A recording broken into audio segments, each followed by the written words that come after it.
semua firman Tuhan dan melakukannya.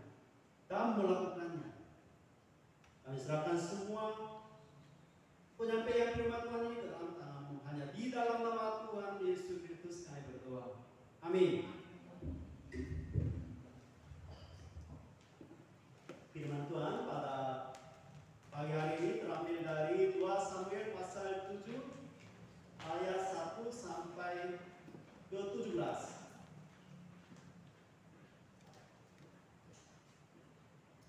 2 Samuel pasal 7 ayat 1 sampai ke 17. Tadi kita baca secara bergantian, saya dulu, kemudian saudara-saudara. Ketika raja telah menetap di rumahnya dan Tuhan telah mengaruniakan keamanan kepadanya terhadap semua musuhnya di sekeliling. Berkatalah raja kepada Nabi Nathan, lihatlah aku ini diam dalam rumah dari kayu alas, padahal itu Allah diam di bawah tenda. Lalu berkatalah Nathan kepada raja, baik, lakukanlah segala sesuatu yang dikandung hatimu, sebab Tuhan menyertai engkau. Tetapi pada malam itu juga datanglah Tuhan kepada Nathan berkata, Pergilah, katakanlah kepada hambaku Daud, beginilah firman Tuhan, masakan engkau yang mendirikan rumah bagiku untuk kudiam? aku tidak pernah lihat dalam rumah sejak aku mengelola Islam dari Mesir sampai hari ini. Tapi aku selalu mengembara dalam kemah sebagai bagian. Selama aku mengembara bersama-sama seluruh orang Israel, pernahkah aku mengucapkan firman kepada salah seorang hakim orang Israel yang kuperintahkan mengembalakan umatku Israel, demikian, mengapa kamu tidak mendirikan bagiku rumah dari kayu aras? Oleh sebab itu, beginilah katakan kepada hambaku Daud, beginilah firman Tuhan semesta alam. Akulah yang mengambil engkau daripada ketika mengiring kambing domba untuk menjadi raja atas umatku Israel. Aku telah menyertai engkau di segala tempat yang kau jalani dan telah melenyapkan segala musuhmu dari depanmu. Aku membuat besar namamu seperti nama orang-orang besar yang ada di bumi. Aku menentukan tempat bagi umatku Israel dan menanamnya, sehingga ia dapat diam di tempatnya sendiri dan tidak lagi dikejutkan dan tidak pula ditindas oleh orang-orang lain seperti dahulu. Sejak aku mengangkat hakim-hakim atas umatku Israel, aku mengaruniakan keamanan kepadamu daripada semua musuhmu. Juga diberitahukan Tuhan kepadamu, Tuhan akan memberikan keturunan kepadamu. Apabila umurmu sudah genap dan engkau telah mendapat perhentian bersama-sama dengan nenek moyangmu, maka aku akan membangkitkan keturunanmu yang kemudian, anak kandungmu, dan aku akan mengokohkan kerajaan. Dialah yang akan mendirikan rumah bagi namaku, dan aku akan mengokohkan takhta kerajaannya untuk selama-lamanya. Aku akan menjadi bapaknya dan dia akan menjadi anakku. Apabila ia melakukan kesalahan, maka aku akan menghukum dia dengan kota, diberkati orang dan dengan pukulan yang diberikan anak-anak manusia. Tetapi kasih setiaku tidak akan hilang daripadanya, seperti yang kuhilangkan daripada Saul, yang telah kujauhkan dari hadapanmu. Keluarga dan kerajaanmu akan kokoh untuk selama-lamanya di hadapanku, tahtamu akan kokoh untuk selama-lamanya. Bersama-sama, tetap seperti perkataan ini dan tetap seperti penglihatan ini. Nathan berbicara kepada Daud. Amin. Shalom. Ya, selamat pagi, saudara-saudara. Nama saya Feridi, pendeta yang melayani di Palembang sekarang. Senang sekali berjumpa saudara-saudara kembali dalam kebaktian di tempat ini di GAK. Luar biasa. Sudah ada tempat ibadah yang aman dan indah.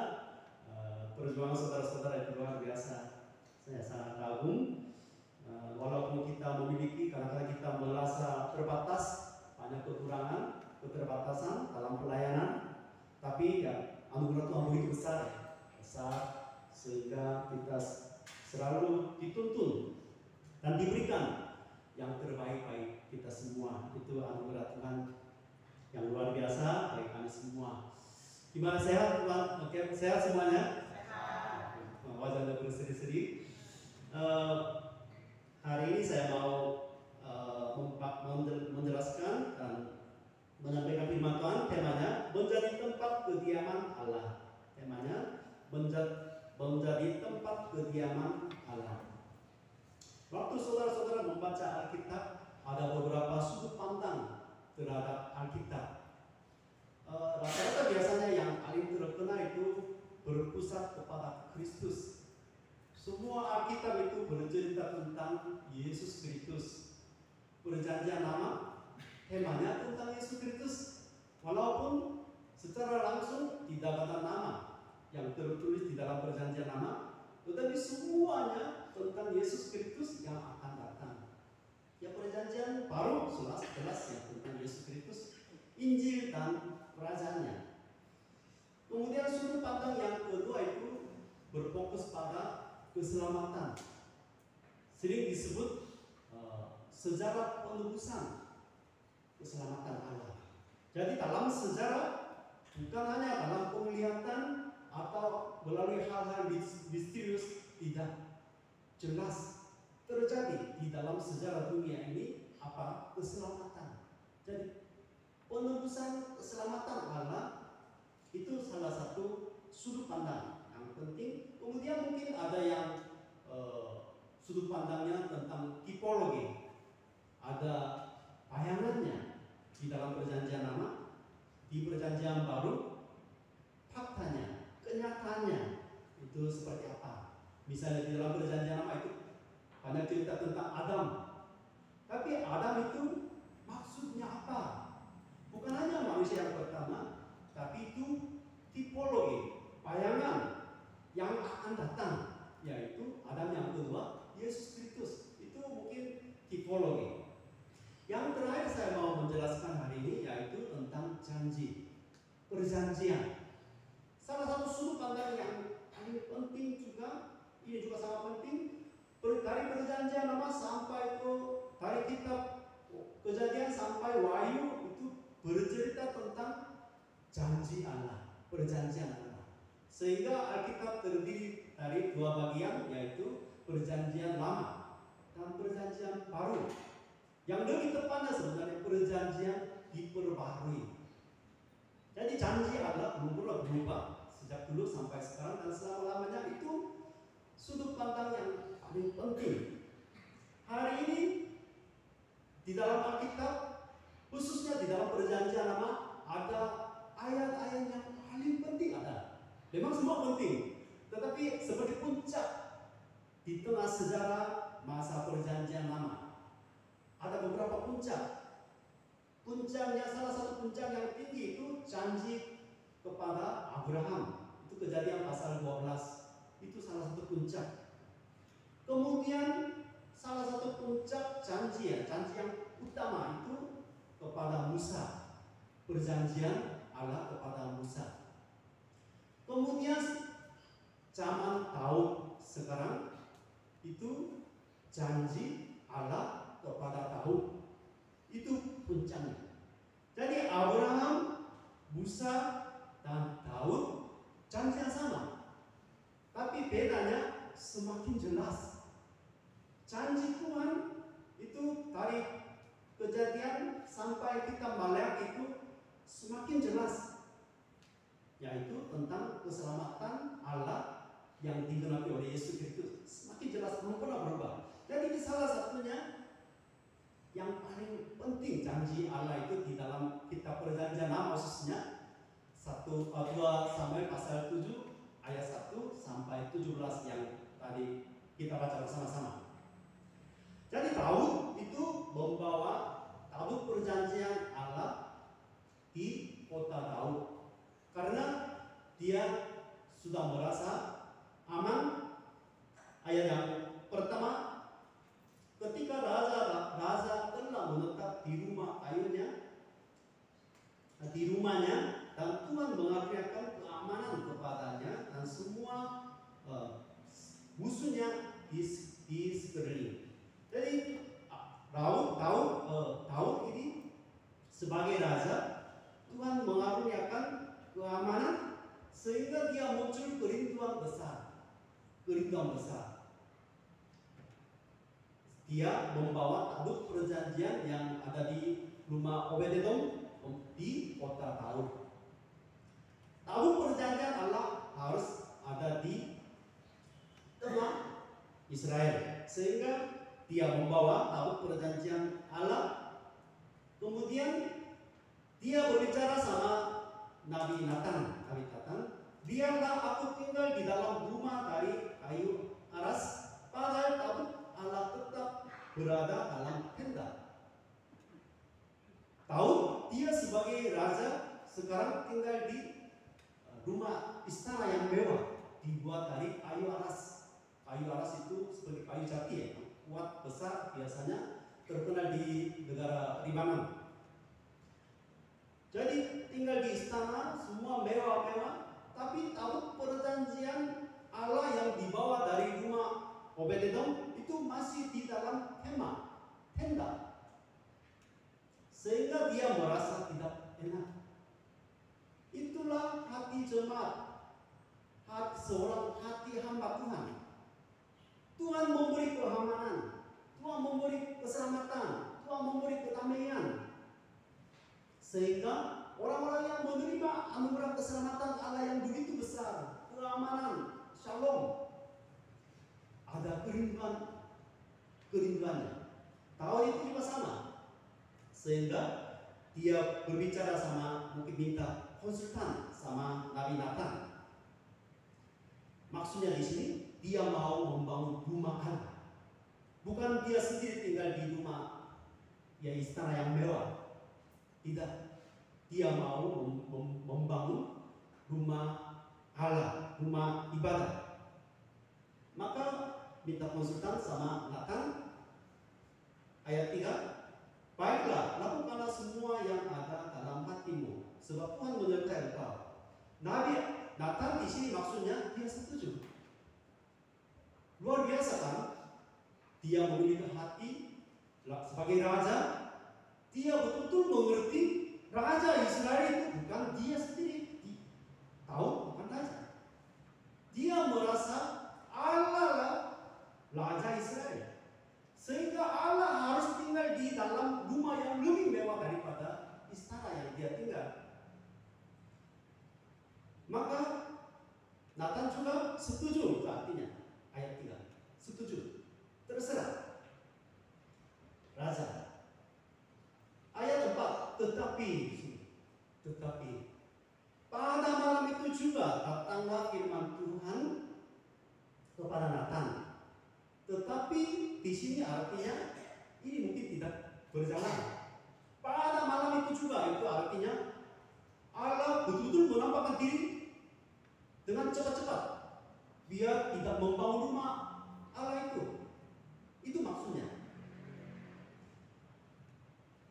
Mau menyampaikan firman-Nya dengan cepat-cepat, biar tidak terjadi, tidak boleh membangun rumah Allah.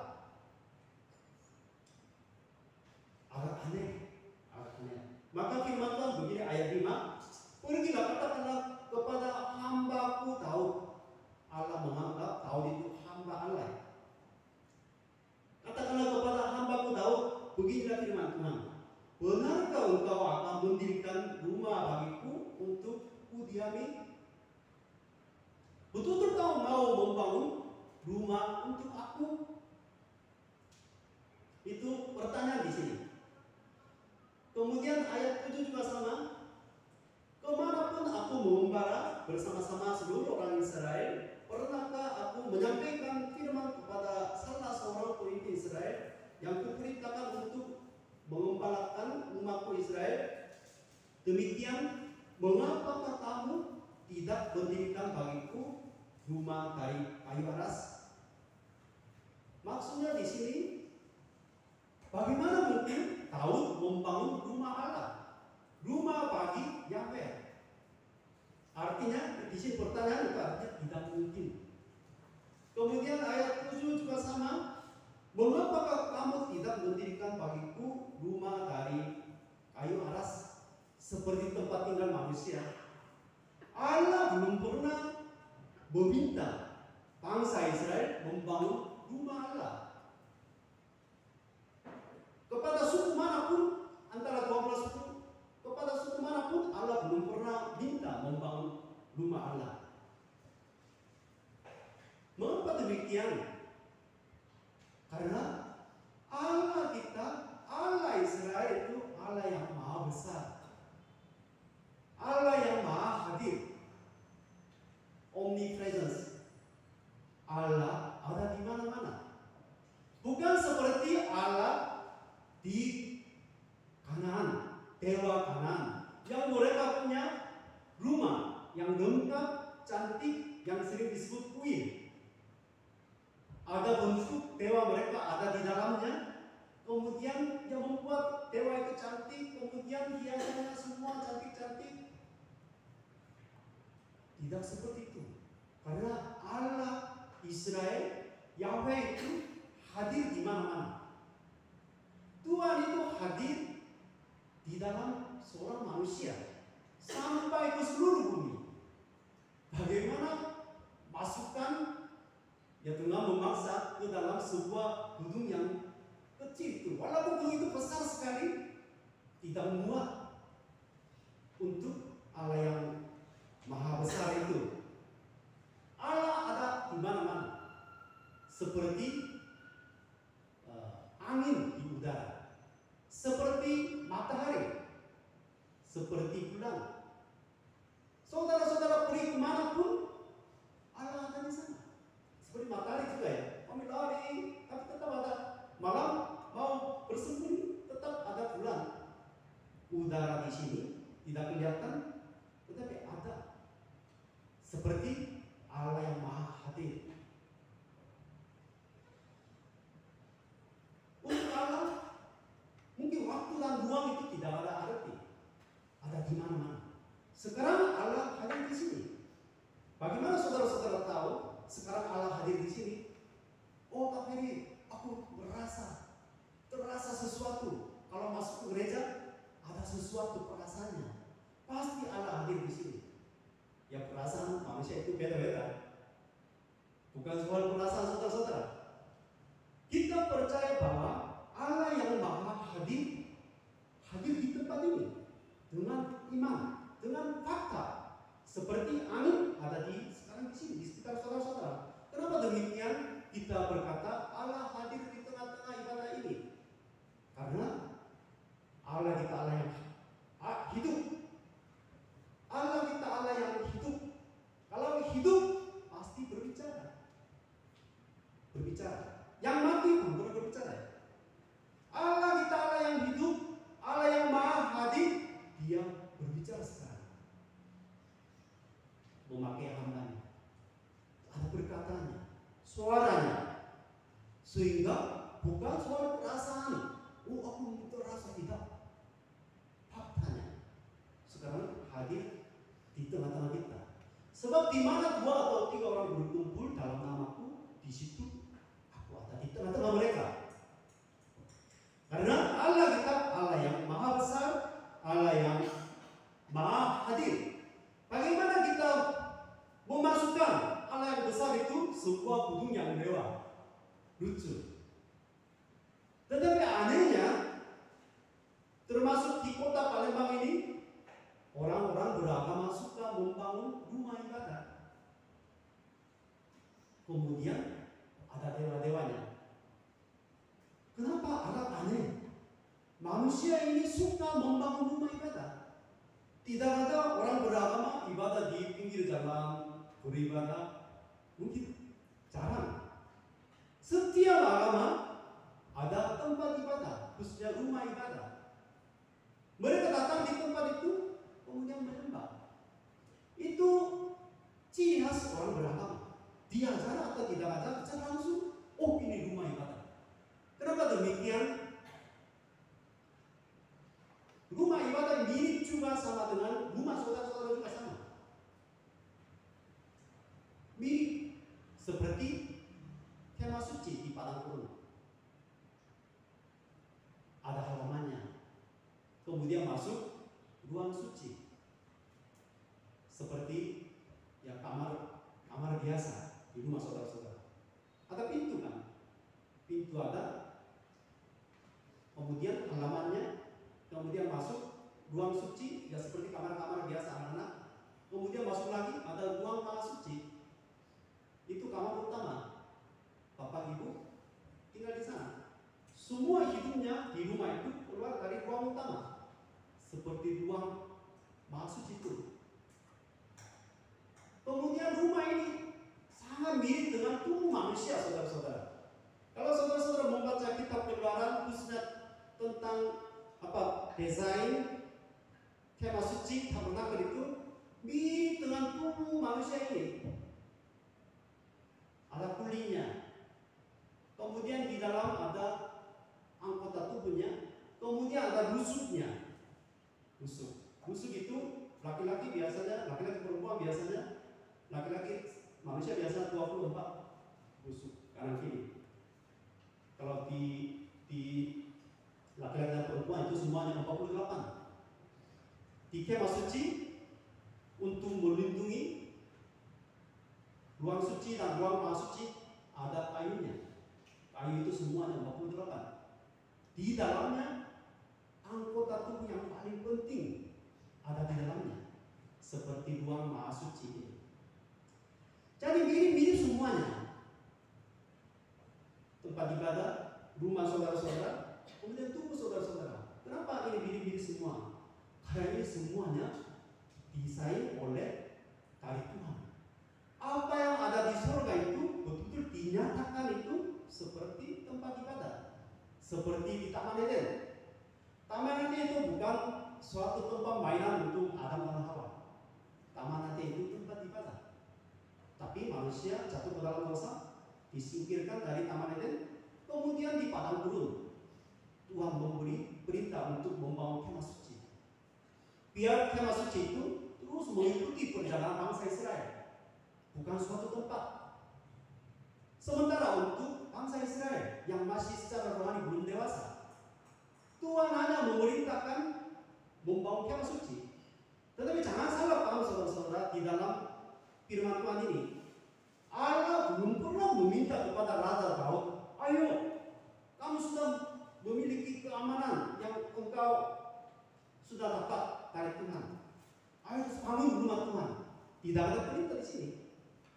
Seperti sistem raja di Israel. Tetapi Tuhan mengizinkannya karena kerinduan Raja Daud. Seperti sistem pemerintahan bangsa Israel, ada raja. Bangsa Israel tidak membutuhkan raja karena Allah adalah raja mereka. Tetapi mereka rindu seperti bangsa lain, sehingga Samuel mengizinkan sistem pemerintahan raja.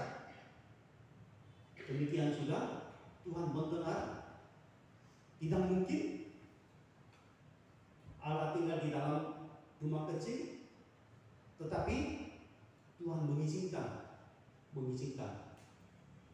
Itu sangat penting. Seperti anak-anak saudara masih SD, suatu hari datang, Pak, saya mau membangun rumah yang bagus, luas, halamannya luas, rumah yang bagus, seperti perumahan-perumahan elit, rumah bagus untuk Bapak Ibu, untuk keluarga kami. Anak SD baru masuk sekolah datang berbicara kepada saudara-saudara, gimana perasaan saudara-saudara? Senang, walaupun tahu tidak mungkin. Itu Tuhan kita, karena Tuhan melihat hati hambanya Daud, kerinduannya, sehingga mengizinkan untuk membuat rumah ibadah untuk bangsa Israel. Tapi bukan masa dia, melalui anaknya itu izinnya. Karena mungkin kalau membaca satu Tawari nanti, kenapa Daud tidak bisa membangun rumah Allah secara langsung? Karena dia berperang banyak, menumpahkan banyak darah dalam peperangan. Tapi lebih pentingnya di sini ada kata keturunan. Keturunan ini siapa? Keturunan itu memang yang pertama Salomo, anak Daud Salomo. Ayat 12, aku akan membangkitkan keturunanmu. Kemudian anak kandungmu, dan aku akan mengokohkan kerajaannya. Jadi melalui keturunannya ya Salomo. Tetapi di sini kemudian anak kandungmu, bahasa Indonesia mungkin ya memang Salomo, tapi yang keluar dari yang dilahirkan oleh keturunan Daud itu mungkin bukan hanya Salomo, tapi ada tujuannya di sini, yaitu Yesus Kristus. Maka di sini ada beberapa berkat ayat 8 sampai 17. Sebab itu Daud menyenangkan hati Tuhan, di mana luar biasa kerinduannya untuk Tuhan, sehingga Tuhan memberkati. Untuk Daud berkata, ada beberapa di sini. Ayat 8b, menjadi pimpinan atas umatku Israel. Kemudian ayat 9 yang kedua, namamu besar. Kemudian ayat 11, mengaruniakan keamanan. Kemudian ayat 13, mengokohkan takhta kerajaannya untuk selama-lamanya. Jadi di sini ada beberapa berkat karena Daud menyenangkan hati Tuhan. Tapi di sini yang sangat penting ayatnya di sini, salah satu ayatnya di sini sangat penting, ayat 11b.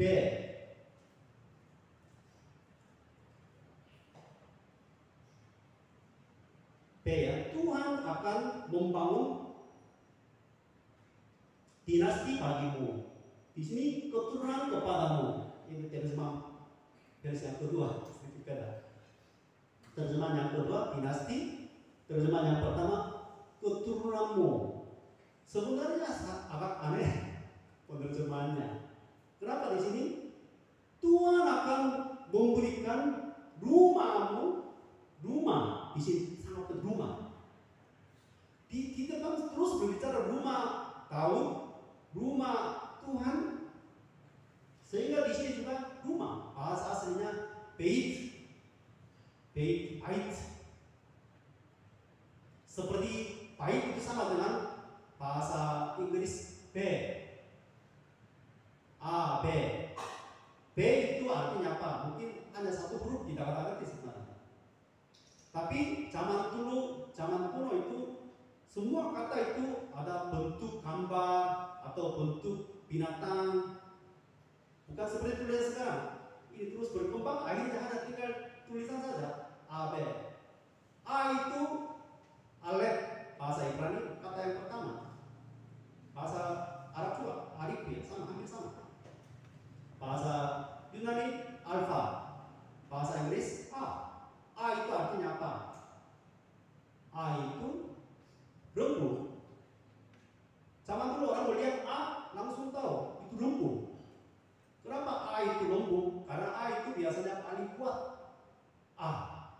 Maka Allah kuat mulai dengan kata A. Adam paling kuat mulai dengan A. Karena simbol lembu. B itu apa? Yang kedua itu di dalam alfabetik kitab Ibrani juga. B itu sudah jelas itu rumah.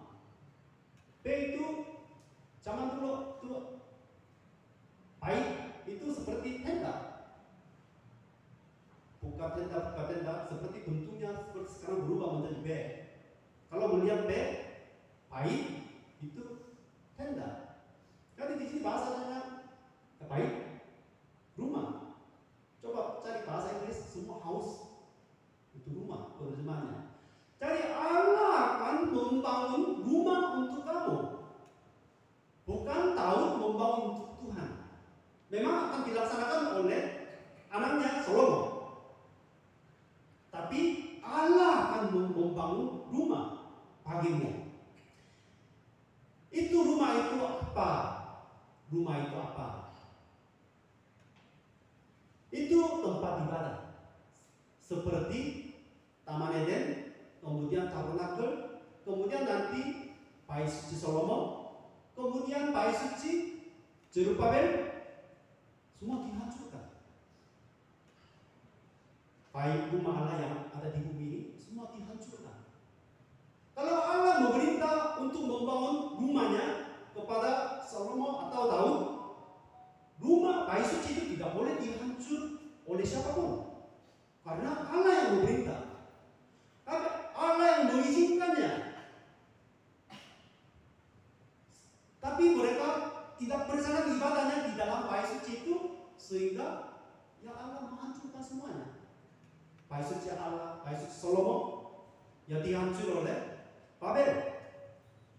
Kalau ini perintah Allah, kemudian dia membangun rumah Allah di Israel, di Yerusalem, tidak boleh dihancur oleh musuh apapun, tetapi dihancurkan karena Allah mengizinkannya. Bait suci yang dibuat oleh tangan manusia itu dihancur semua, Zerubabel semua. Tetapi luar biasa, melalui keturunan Daud, melalui suku Yehuda, Daud itu suku Yehuda. Suku Yehuda, pada raja-raja Yehuda itu mati, tapi keturunannya belum pernah berubah. Hanya terus dilanjutkan dengan suku Yehuda. Karena ini keturunan sangat penting, yaitu janji ini untuk membangun rumah Allah itu digenapi oleh Yesus Kristus.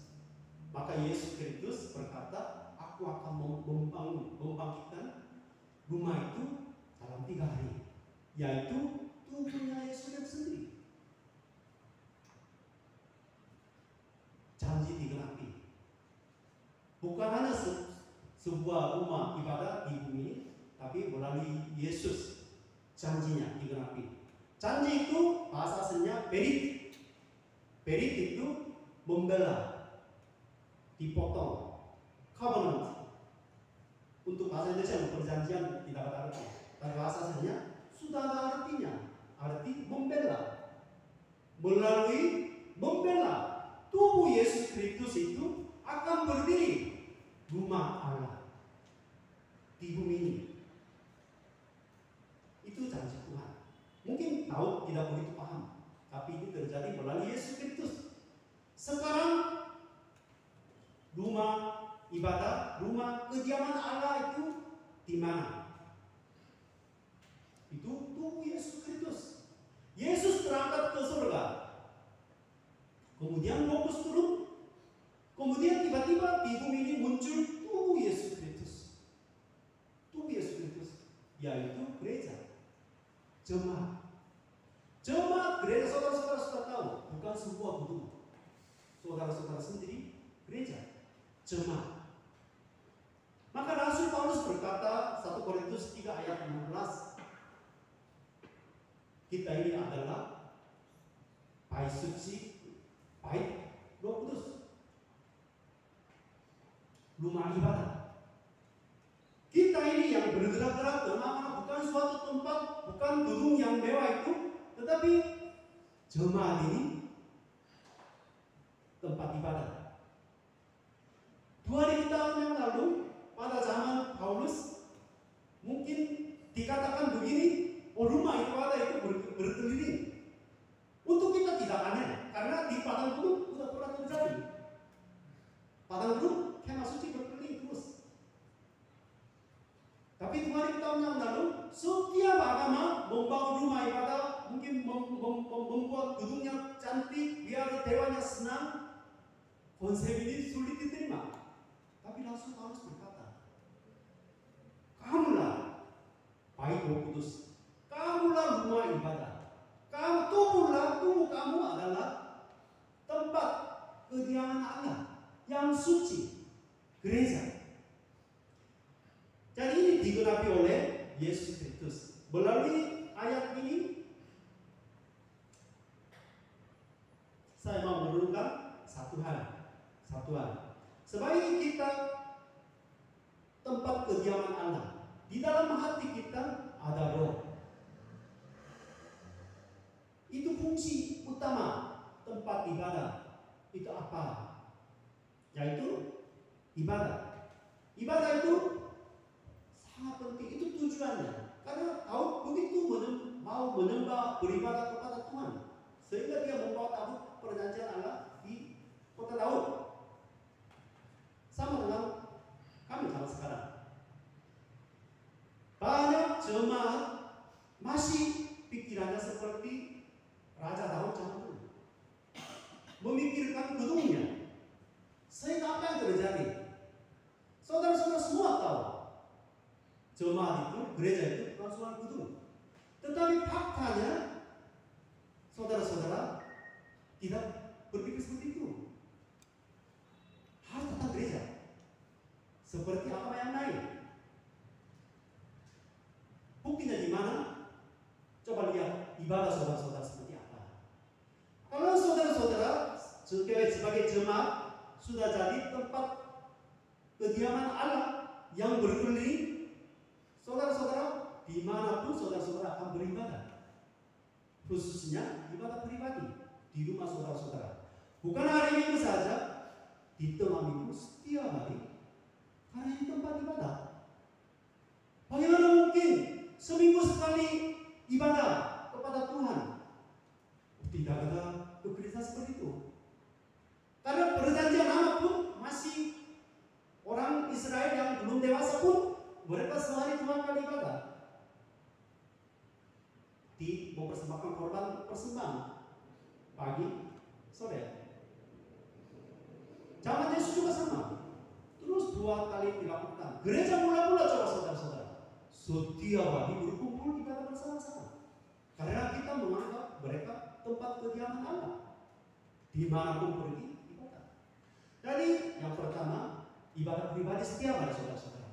Lakukan atau tidak?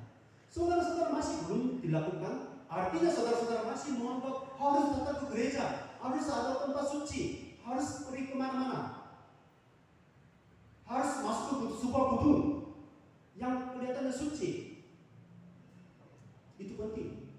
Tapi sebelumnya, yang pertama, ibadah pribadi setiap hari saudara-saudara lakukan atau tidak? Saya juga orang keluarganya bukan orang Kristen, latar belakangnya di seluruh kampung saya sendiri orang Kristen. Sehingga ya diinjili oleh kakak kelas SMA harus datang gereja. Sehingga saya belum tahu keluarga Kristen itu setiap hari harus ibadah atau tidak. Belum pernah dengar, belum pernah melihat. Karena orang tua kami bukan orang Kristen, orang Konghucu. Sehingga apa terjadi? Iman kita bertumbuh. Daud itu dia penyembah, selalu ibadah, setiap saat. Bagaimana tahu buktinya? Dia mengarang banyak mazmur, hampir 70 mazmur. Karena dia penyembah, suka memuji Tuhan, suka beribadah, kerinduannya dimanapun berada. Maka saudara-saudara, bukan sebuah gedung sebagai tempat ibadah, datang ibadah, tidak. Setiap hari di rumah saudara-saudara pribadi, api ini membangun mesbah ibadah harus didirikan setiap hari. Sama anak-anak, saya secara pribadi biasanya pagi sendiri. Setiap kali banyak tokoh-tokoh agama di sini, secara pribadi dia menjumpai Allah. Musa, dia menjumpai Allah secara pribadi sendiri, bukan dalam kebaktian. Yesaya juga sama. Banyak orang-orang yang dipakai oleh Tuhan secara hebat itu menjumpai Allah secara pribadi. Coba saudara-saudara bangun pagi-pagi, cara ibadah seperti apa? Sama dengan ibadah kita. Jamnya sudah jelas. Mungkin kadang-kadang mungkin ada halangan besar, bisa pintas.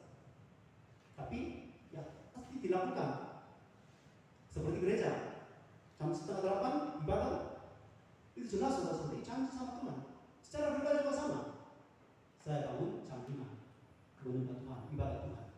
Jadi memuji Tuhan, kemudian menaikkan doa, kemudian mendengar firman Tuhan, membaca firman Tuhan, kemudian menaikkan doa syafaat. Kemudian tutup dengan bukti doa Bapa kami. Kemudian memberkati anak-anak, mendoakan. Itu tugas kami, khususnya bapak-bapak. Mengapa Tuhan menaruh bapak-bapak di keluarga saudara-saudara? Bukan hanya buka toko, membawa uang, yang membiayai biaya sekolah itu tugas penting, tetapi bukan segalanya. Lebih penting imam sebagai imam keluarga saudara-saudara, memimpin keluarga, kebaktiannya, biar anak-anak ikut belajar ibadah bersama-sama setiap hari. Harus ada suaranya, suara keluar, suara-suara yang penting harus keluar dari rumah saudara-saudara. Ada beberapa suara, katanya mungkin suara anak-anak membaca Alkitab, suara-suara memuji Tuhan. Ini keluar dari rumah saudara-saudara setiap hari. Apa yang terjadi saudara-saudara? Ya kehidupannya berhasil. Tapi suara televisi sepanjang hari keluar, suara HP terus berbunyi. Bapak marah, berteriak sama anaknya, matiin HP.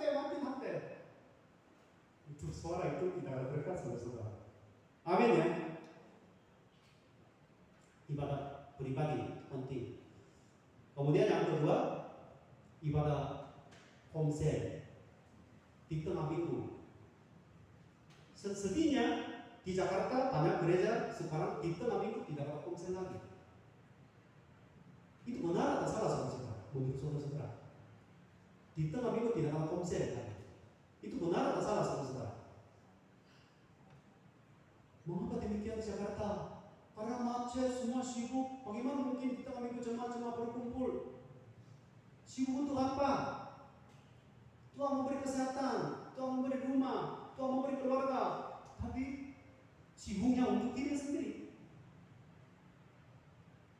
Di kota Palembang juga berbahaya. Di tengah minggu ikut ibadah bersama-sama dengan saudara seiman sebagai kelompok kecil, sharing, curhat, belajar firman Tuhan. Itu bukan semua opsi saudara-saudara. Jangan menganggap opsi. Kalau aku nggak sibuk datang, kalau hujan nggak datang. Bukan opsi saudara-saudara. Waktu dibaptis saudara-saudara itu sebuah kewajiban sebagai jemaat. Jangan hanya mencari hak atau privilege saja, keselamatan saja. Ada kewajibannya. Khotbah papir harus keras ya. Dengan rendah hati, dengan penuh kasih kepada saudara-saudara, saya memberi firman Tuhan ini. Kelompok kecil bukan sebuah opsi saudara-saudara. Kalau saudara-saudara tidak bisa hadir, harus minta maaf kepada teman-teman lain di grup gereja. Maaf, hari ini memang ada urusan mendadak, memang ada. Saya juga sama. Kadang-kadang saya juga akan malas juga, capek, nggak mau datang. Tapi kalau nggak datang gimana? Bersekedar kerjakan. Maka terpaksa datang. Tapi selesai, ya luar biasa. Dibekali, dianugerahkan kekuatan baru. Lebih enak daripada di rumah berbaring istirahat. Kalau berbaring istirahat apa yang dilakukan? Ya berbuat dosa. Malam-malam apa yang saudara-saudara lakukan? Ya semua berbuat dosa. Minimal ikut persekutuan kalau kecil, ya 2 jam 3 jam tidak berbuat dosa. Amin ya. Maka jiwa gimana? Sehat kan? Sehat. Suatu hari pernah inap di rumah jemaat di Lampung Tengah. Saya dulu suka berkeliling, tidur di rumah jemaat, di jemaat GKSBS di Banjarjaya. Itu Bapak Majelis, ayo apa ini besok pagi-pagi mau ikut doa keluarga kami, mau ikut enggak? Saya pagi, ternyata ada orang Indonesia yang setiap pagi bangun itu membangun bespa ibadah luar biasa. Ikut. Kemudian saya ikut, duduk di sebelah suami istri, lumayan lansia, berdua duduk, kemudian berdoa, memuji Tuhan, membaca renungan firman Tuhan, kemudian doa syafanya luar biasa. Doa syafanya untuk pendeta, menyebut nama-nama pendeta, menyebut nama-nama majelis, kemudian anaknya, cucunya yang merantau mendoakan, kemudian ditutup dengan ya doa kami. Kemudian yang lebih kaget itu sesudah selesai kebaktian, suami istri yang pergi, kemudian cium bersama-sama. Itu luar biasa ya. Kalau begitu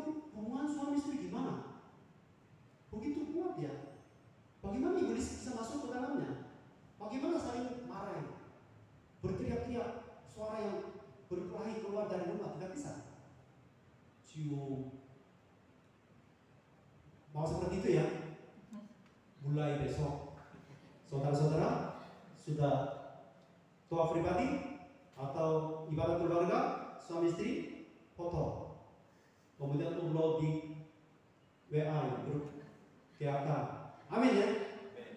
Amin.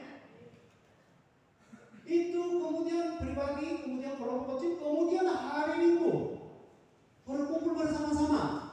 Artinya apa? Setiap hari ibadah pribadi, kemudian menaikkan doa syafaat untuk jemaat pendeta, kemudian hari Minggu datang bertemu dengan pendeta-pendeta, saudara-saudara. Gimana? Semuanya luar biasa. Saudara senang, anak-anak Tuhan ibadah di hadapan Allah kita. Itu ibadah hari Minggu. Sehingga kita, kehidupan kita ya berhasil seperti pasal 8. Nanti pasal berikutnya kemenangan Daud. Daud kemana pun pergi, dia menang. Saudara-saudara, coba lakukan di dalam Kristus, di dalam Roh Kudus, memegang janji Allah itu, kemudian secara pribadi setiap pagi berteriak-teriak kepada Tuhan. Sama anak-anak ibadah bersama-sama. Anak-anak sulit ibadah bersama-sama, ada sibuk. Ya, mungkin seminggu sekali, 2 kali pun nggak apa-apa. Hari Minggu malam berkumpul, sesuatu makan, sharing firman Tuhan. Kemudian komsel kita minggu ibadah. Coba ini lakukan. Terus lakukan setiap hari. Saya juga setuju, saya juga berkomitmen sampai mati ini akan dilakukan. Ini komitmen kecil untuk Tuhan Yesus kita. Jadi sehingga keluarga saudara-saudara, gereja kita diberkati, kemanapun pergi kita mengalami kemenangan. Inilah firman Tuhan. Mari kita berdoa. Bapa kami yang baik, Engkau memberikan keselamatan yang begitu besar, keamanan bagi kami, keluarga kami, gereja kami. Oleh karena itu kami rindu, kami membangun mesbah doa, mesbah ibadah untuk pribadi, secara pribadi, untuk kelompok kecil.